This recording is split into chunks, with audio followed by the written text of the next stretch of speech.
on va aller voir à quoi ça ressemble ensemble, autant la partie administrateur, donc la partie où on téléverse nos reçus, mais je vais vous brancher aussi à mon téléphone mobile. Donc, vous allez voir aussi l'application lorsqu'on prend en photo des transactions et de quelle façon ça se transpose dans le système d'approbation. Alors, ce que vous voyez présentement à l'écran, c'est l'administrateur de SnapX. Donc, c'est vraiment ici le centre de traitement. Et comme vous pouvez remarquer, c'est une application qui est web service, donc on va y accéder là, via un browser web. Alors, les gens qui vont approuver les transactions de factures fournisseurs n'ont pas nécessairement être dans l'obligation d'être sur un poste sur lequel Acomba est installé. Donc, ça veut dire que n'importe qui en approbation pourrait faire ça de chez lui et ne pas être physiquement au bureau où ce que le logiciel est installé. Donc, lorsqu'on vient dans notre administrateur de SnapX, la première chose qui est importante à savoir, c'est que SnapX est multi-entreprise. Donc, vous le savez, Acomba est un logiciel de multi-entreprise. Donc, ça faisait de la logique que SnapX soit également multi-entreprise. Donc, on va être capable de téléverser dans plusieurs entreprises et de synchroniser toutes les reçus pour aller créer toutes les transactions dans vos bonnes sociétés. Est-ce qu'il y a une limitation d'entreprise? La réponse, c'est non. Donc, si vous avez 7 compagnies dans Acomba, je peux très bien avoir 7 entreprises dans mon SnapX. Ensuite, à l'intérieur de chacune de vos entreprises, c'est ici qu'on va venir créer les utilisateurs qui vont utiliser SnapX et on va leur définir des rôles. Est-ce que c'est un rôle seulement utilisateur, c'est-à-dire qu'il va venir scanner ou prendre en photo des reçus, ou est-ce qu'on a un statut de vérificateur, c'est-à-dire je peux autant télécharger que venir approuver et synchroniser à mon logiciel comptable. Et bien évidemment, on peut avoir des utilisateurs et des rôles distincts par entreprise. Ensuite, quand on vient ici dans le tableau de bord de SnapX, on va avoir à première vue toutes les factures qui sont en traitement à l'heure actuelle par l'algorithme et on va avoir toutes les dépenses qui sont à approuver par l'approbateur. Donc, comment on va fonctionner maintenant? On va faire une première étape ensemble si vous le désirez. Donc, on va aller dans la première qui est le téléversement. Donc, par exemple, je suis un utilisateur qui travaille au bureau, qui n'est pas sur la route. Est-ce que je peux venir directement dans l'administrateur, venir téléverser des dépenses? La réponse est oui. De quelle façon je peux faire ça? Bien, la première, c'est que je pourrais très bien cliquer ici manuellement, accéder à mon explorateur Windows et de venir chercher les 10 documents. Sinon, une méthode toute simple et très rapide et efficace, c'est que je pourrais très bien venir ici à l'intérieur et venir prendre toutes mes transactions.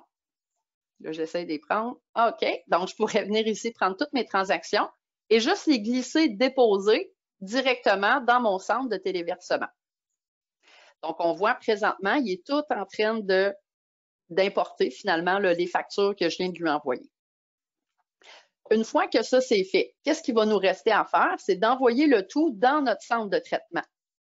Donc, une fois qu'on a terminé le téléversement, tout ce qui nous reste à faire, c'est de venir sélectionner l'ensemble de nos transactions. Et ensuite, on va venir envoyer la sélection ici au bas de l'écran. Donc, ce qu'on est en train de faire, c'est qu'on envoie le tout dans notre centre de traitement et c'est là que l'algorithme va opérer sa magie. Donc, une fois qu'on a fait l'importation, tout va s'envoyer ici dans le centre de traitement. Donc là, c'est là où que la durée par reçu peut se faire en quelques secondes ou voire quelques minutes, tout dépendamment de la complexité de chacun de vos reçus. Une fois que le traitement est terminé, c'est ici qu'on va retrouver toutes les factures qui sont à approuver. Donc, celui qui a un statut de vérificateur va pouvoir venir dans son centre de facture et va venir consulter chacune d'entre elles. Donc, tout ce qu'il a à faire, c'est de commencer ici avec la première. Et ensuite, à l'intérieur, il va pouvoir passer le suivant et les passer toutes une en arrière de l'autre. Donc, vous voyez présentement, j'ai une facture de Corvette. Si je fais suivant, je vais avoir d'autres transactions, Garage Blanchette, et etc. Donc, j'ai chacune d'entre elles. Prenons par exemple Dollarama.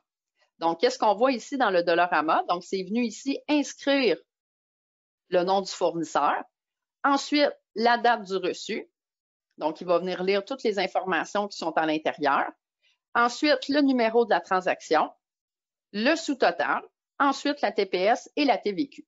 Qu'est-ce qui nous reste à faire à partir de là? C'est de venir indiquer dans quel poste comptable je désire assigner ma dépense. Donc, si, exemple, j'ai fait un achat de revêtement extérieur chez Dollarama, donc je peux venir l'inscrire ici.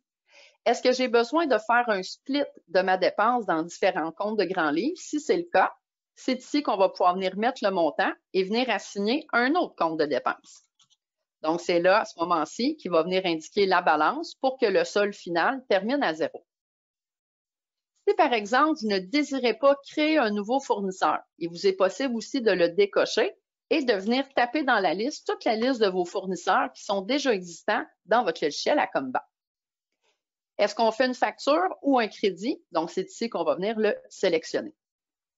Une fois que c'est fait, qu'est-ce qu'il nous reste à faire? C'est de venir importer vers le logiciel Acomba. Donc, c'est à ce moment-ci qu'il va venir faire le traitement et qu'il va aller créer la transaction directement au logiciel comptable. Et ensuite, il va passer ici au reçu suivant. Et là, je répète exactement les mêmes étapes. Donc, je viens indiquer mon fournisseur ou je crée un nouveau fournisseur. Et là, je m'assure que tous mes champs sont bien complétés et je viens répartir ma dépense. Maintenant, parlons de ceux qui sont sur la route. Donc, je vais vous connecter à mon téléphone cellulaire. Donc, ça ne sera pas bien long. J'établis la connexion avec mon téléphone intelligent. Et voilà. Donc, vous voyez maintenant mon téléphone ici à l'écran. Donc, comment ça va fonctionner? Très simple. L'utilisateur qui est sur un appareil mobile va pouvoir venir ici dans les compagnies. Donc, n'oublions pas, hein, il y a un multi-compagnie. Donc, l'utilisateur mobile va pouvoir sélectionner dans quelle compagnie il désire envoyer ses transactions. Et ensuite, tout ce qu'il a à faire, c'est de venir cliquer ici sur la caméra. Donc, une fois que la caméra s'active, c'est là que je vais pouvoir venir prendre en photo mon reçu. Et comme vous pouvez voir, il peut même avoir des éléments extérieurs au moment de la prise de photo. Donc, vous savez, hein, les gens sur la route, parfois, ils sont à différents endroits, donc il peut y avoir toutes sortes d'objets autour. Donc, ça, il n'y a aucun problème. SnapX va quand même reconnaître tous les champs à l'intérieur. Donc, une fois que j'ai terminé, je prends photo ma transaction, tout simplement, et je clique sur le bouton « Téléverser ». Donc, une fois que c'est fait, le téléphone va vous indiquer que le reçu a été téléversé avec succès. Donc, ce que ça va donner ensuite, c'est que dans mon tableau de bord, si vous voyez ici à l'écran, donc j'ai des factures qui se sont mises dans mon pool de traitement. Donc, vous voyez, si je viens ici dans mon traitement, donc on va voir ici mes transactions et une fois qu'elles ont toutes été traitées, elles s'envoient dans les factures à approuver. Donc, est-ce que la facture de Patrick Morin qu'on vient de faire ensemble est là? Bien sûr que oui. Donc, vous voyez, c'est téléchargé par Valérie Jolicoeur le 18 mai à 8h44 pour Patrick Morin. Donc, on va venir voir ensemble ici le détail. Donc, qu'est-ce qu'on voit encore une fois? Donc, on voit le nom du fournisseur. Ensuite, la date d'achat, le numéro de facture. Tous les montants ici ont bien été reportés dans le total, les TPS, TVQ. Donc, qu'est-ce qu'il me reste à faire à partir de là? C'est de venir indiquer dans quel compte de dépenses je désire mettre le tout et ensuite, je viens importer vers mon logiciel comptable. Donc, ce qu'on vient de faire ensemble, c'est qu'on vient de prendre en photo une facture Patrick Morin sur la route. On vient de l'envoyer dans notre intelligence artificielle. Donc, l'algorithme a fait la transformation et ensuite, elle s'est mise dans les dépenses approuvées pour lesquelles le vérificateur est venu stamper et a fait l'approbation. Tout a été synchronisé.